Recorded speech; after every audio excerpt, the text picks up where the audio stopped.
Setiap hari kita dibombardir berita perang. Ukraina belum selesai, Timur Tengah memanas, Cina dan Taiwan saling mengunci, sementara konflik lain meledak tanpa banyak perhatian dunia. Tak heran semakin banyak orang bertanya, apakah kita sedang menuju perang dunia ketiga?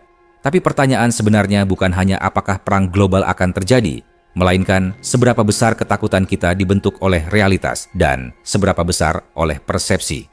Di video ini, kita akan membedah fakta versus ketakutan, membandingkan kondisi dunia hari ini dengan 1939, dan di akhir video, kita akan menjawab satu hal penting. Apakah dunia benar-benar diambang WW3, atau justru sedang hidup dalam era perang yang berbeda bentuknya? Pastikan kamu menonton sampai akhir. Dunia terlihat menuju perang, fakta di permukaan. Jika kita melihat peta dunia hari ini, sulit untuk menghindari kesan bahwa konflik sedang meledak di mana-mana secara bersamaan. Di Eropa Timur, perang antara Rusia dan Ukraina masih berlangsung tanpa tanda penyelesaian cepat. Serangan rudal, drone, dan perang energi terus berulang, membuat konflik ini terasa seperti perang besar yang tak kunjung padam.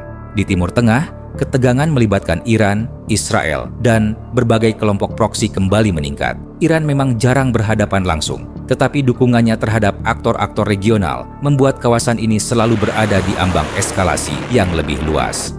Sementara itu, di Asia Pasifik, hubungan antara Cina dan Taiwan terus memburuk.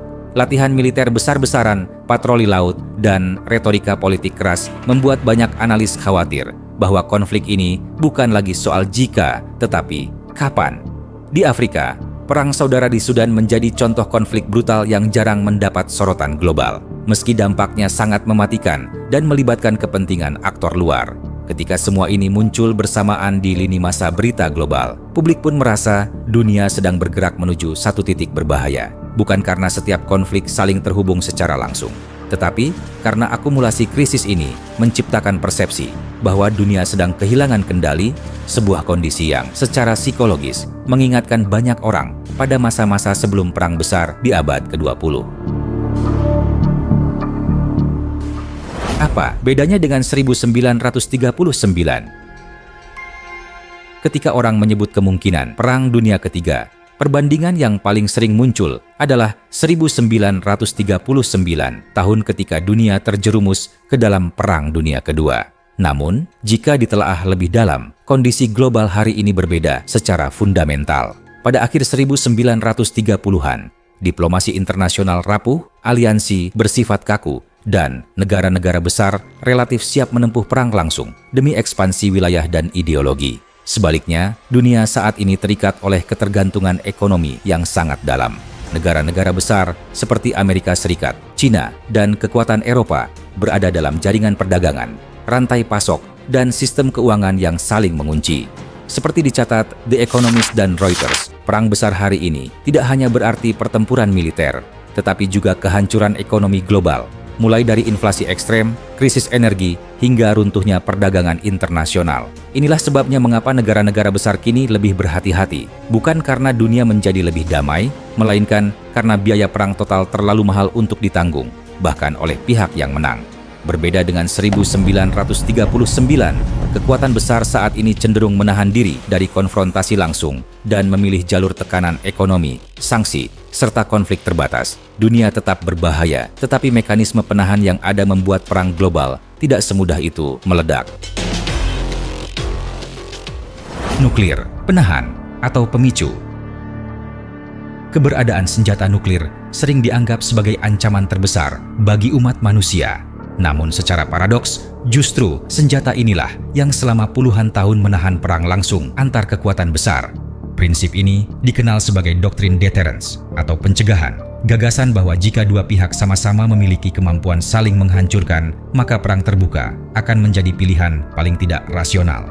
Sejak Perang Dingin, doktrin ini membentuk perilaku negara-negara pemilik nuklir seperti Amerika Serikat, Rusia, dan China. Menurut analisis di Economist dan data SIPRI, tidak adanya perang langsung antar kekuatan nuklir besar selama beberapa dekade bukan kebetulan, melainkan hasil dari ketakutan bersama akan kehancuran total. Dalam konteks ini, nuklir justru berfungsi sebagai penahan, bukan pemicu. Namun, ada sisi gelap dari stabilitas ini. Karena perang langsung terlalu berisiko, konflik tidak hilang, ia berubah bentuk. Negara-negara besar memilih proxy war, mendukung pihak ketiga di konflik regional agar kepentingannya tetap tercapai tanpa konfrontasi langsung. Inilah yang terlihat di Ukraina, Timur Tengah, dan beberapa wilayah Afrika. Seperti dicatat BBC dan Reuters, nuklir menutup pintu perang global, tetapi sekaligus membuka ruang bagi perang berkepanjangan di level regional.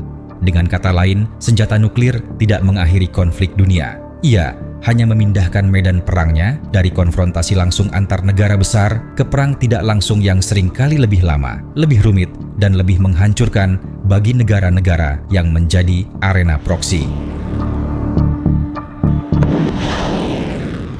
Perang lewat perantara, konflik yang tidak pernah dinyatakan. Di era modern, perang besar jarang diumumkan secara resmi. Negara-negara kuat belajar dari sejarah bahwa konflik langsung terlalu berisiko, terutama ketika senjata nuklir terlibat. Karena itu, banyak perang hari ini berlangsung dalam bentuk perang lewat perantara, di mana kekuatan besar tidak turun langsung ke medan tempur, tetapi mendukung pihak lain untuk bertempur atas nama kepentingan mereka. Contoh paling nyata terlihat di Ukraina. Secara resmi, ini adalah perang antara Ukraina dan Rusia. Namun di balik layar, konflik ini melibatkan dukungan militer, dana, dan intelijen dari Amerika Serikat dan negara-negara Barat. Ukraina menjadi medan tempur, sementara kekuatan besar saling menguji batas tanpa harus saling menembakkan senjata secara langsung. Pola serupa juga terlihat di Timur Tengah. Iran jarang terlibat perang terbuka, tetapi pengaruhnya hadir melalui kelompok-kelompok bersenjata di berbagai negara. Ketegangan regional meningkat, serangan terjadi, tetapi perang skala penuh antar negara besar berhasil dihindari, setidaknya untuk sementara. Di Afrika, konflik di Sudan menunjukkan sisi paling tragis dari perang perantara. Perang saudara lokal diperpanjang oleh campur tangan dan kepentingan pihak luar, membuat konflik semakin rumit dan mematikan. Seperti dicatat Reuters dan International Crisis Group, inilah wajah perang dunia saat ini. Bukan perang global yang diumumkan, melainkan konflik yang tersebar, saling terkait, dan dijalankan lewat pihak lain. Dunia mungkin belum memasuki perang dunia ketiga, tetapi perang dalam bentuk baru sudah berlangsung di banyak tempat sekaligus. Jadi, apakah perang dunia tiga itu nyata? Pertanyaan tentang perang dunia ketiga sering muncul karena dunia memang terlihat semakin tidak stabil. Namun, para analis keamanan internasional umumnya membedakan antara skenario terburuk dan skenario paling mungkin. Skenario terburuk adalah konflik langsung antar kekuatan besar, misalnya antara Amerika Serikat, Rusia, atau China, yang berpotensi melibatkan senjata nuklir. Menurut SIPRI dan The Economist, skenario ini memang mungkin secara teori, tetapi sangat kecil kemungkinannya, karena risikonya bersifat eksistensial bagi semua pihak. Skenario yang jauh lebih mungkin adalah dunia terus hidup dalam perang terbatas dan konflik regional berkepanjangan. Seperti dicatat Reuters dan BBC, kekuatan besar cenderung menahan diri dari perang langsung dan memilih tekanan ekonomi, sanksi, serta dukungan tidak langsung kepada sekutu atau kelompok tertentu. Inilah pola yang kita lihat hari ini. Konflik banyak, tetapi tetap berada di bawah ambang perang global. Namun justru, disinilah letak bahaya terbesar. Banyak lembaga riset keamanan, termasuk Rand Corporation, menyoroti bahwa kesalahan kalkulasi adalah risiko utama. Salah tafsir sinyal militer, insiden yang tidak disengaja, atau eskalasi yang tidak direncanakan dapat mendorong konflik melewati batas yang sebelumnya ingin dihindari. Dengan kata lain, Perang Dunia Ketiga bukanlah sesuatu yang sedang direncanakan, tetapi sesuatu yang bisa terjadi jika krisis dikelola dengan buruk. Jadi, apakah dunia akan perang besar? Setelah melihat semua konflik dan dinamika global hari ini, jawaban paling jujur adalah ini. Dunia memang sedang berada dalam kondisi yang berbahaya, penuh ketegangan, dan jauh dari kata stabil. Namun, pada saat yang sama, kita belum berada di situasi seperti tahun 1939 ketika Perang Dunia Kedua meledak tanpa banyak penahan. Berbeda dengan masa itu, negara-negara besar saat ini memahami bahwa perang global akan membawa kehancuran bersama, bukan hanya korban jiwa, tetapi juga runtuhnya ekonomi, krisis pangan, dan ketidakstabilan dunia yang bisa berlangsung puluhan tahun. Karena itulah, seperti dicatat di Economist dan Reuters, Kekuatan besar cenderung menahan diri dari perang langsung dan memilih jalur konflik terbatas, tekanan ekonomi, serta perang lewat perantara. Namun ini bukan berarti dunia aman. Justru, ancaman terbesar datang dari kesalahan kalkulasi.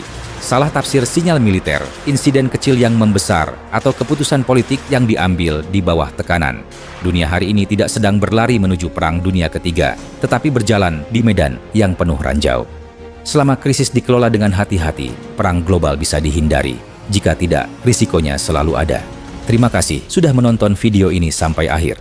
Jika kamu ingin terus mendapatkan analisis geopolitik yang jernih, masuk akal, dan tidak berlebihan, jangan lupa subscribe, nyalakan notifikasi, dan bagikan video ini. Sampai jumpa di pembahasan berikutnya.